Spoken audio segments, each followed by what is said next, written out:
Hello, today we're going to start a tutorial series with a Pterodactyl server control panel.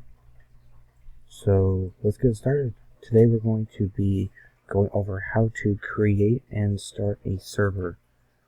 So Tactical should have or will be covering in one of his tutorials how to add nodes and locations and everything.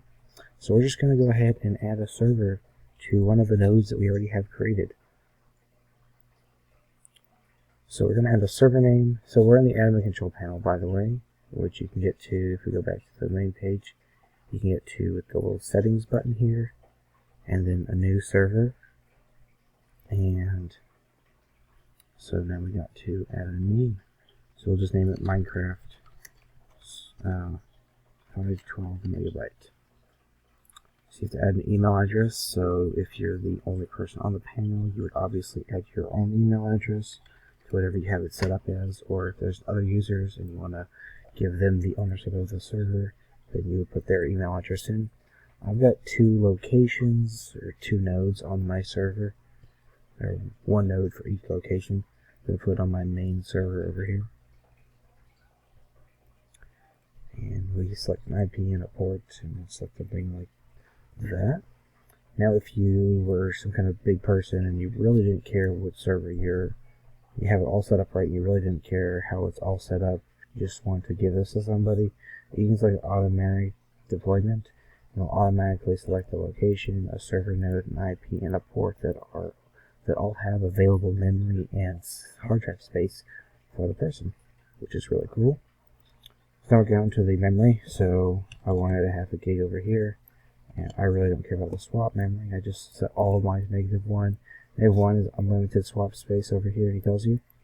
If you put 0, then then there will be no swap space. If you put 0 in the memory field, then it will give it as much memory as it needs, and that's really crazy. And I wouldn't do that. I would set to a reasonable amount, otherwise you'll be just like having your server going crazy on you, and just to find something that'll fit you better. So for the disk space, this is all in memory or in megabytes. So I'd suggest if you have a bigger server, give it like 50 gigs. But if you just have like a small server, you're just gonna be screwing around, not doing much on, like not saving many files. Especially if you're just using the normal vanilla server and not any plugins or anything. Just 5 or 10 gigs should be good. So I would set it for 10,000 megabytes. And that should be plenty considering you're probably not going to use it. Now for the service type, we're going to select Minecraft.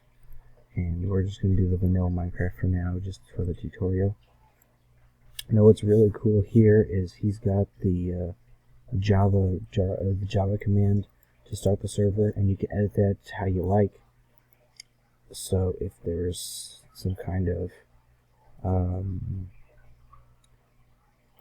command that you want to put in here for the Java that you feel you want or need or whatever, then it's a great option. I know Multicraft doesn't offer that. So you can see they've taken some of the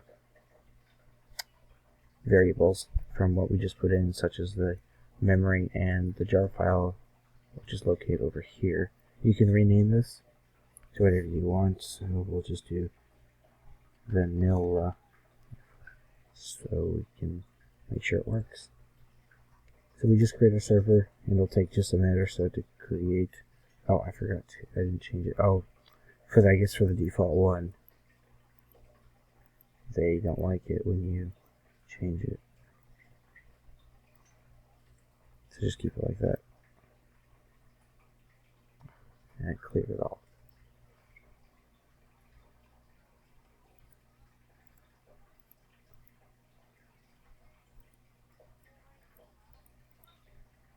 There we go. And we set this up again.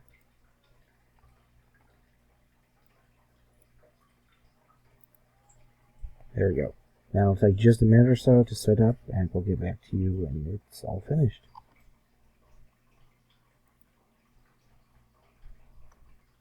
And we're back. It just took a minute to set up. And you see the little notice disappear at the top of those over here.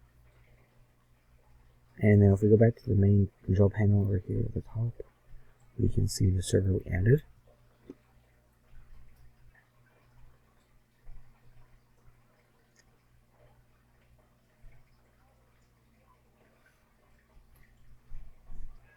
And here we go. As you can see, we have a little panel over here. We've got the username for the panel over here, and it's offline as noted by a little red tab. We click start and it will automatically download the latest version of the vanilla Minecraft to the server and will automatically start it. We want to accept the URL.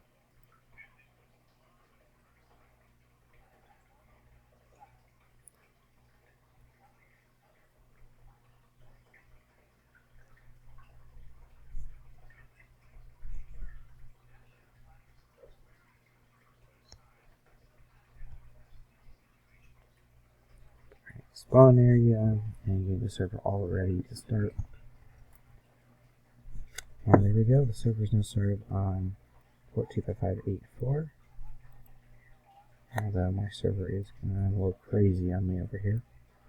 But anyway, thanks for watching, and I hope you guys found this tutorial helpful. And I'll be coming up with a little more in just a little bit.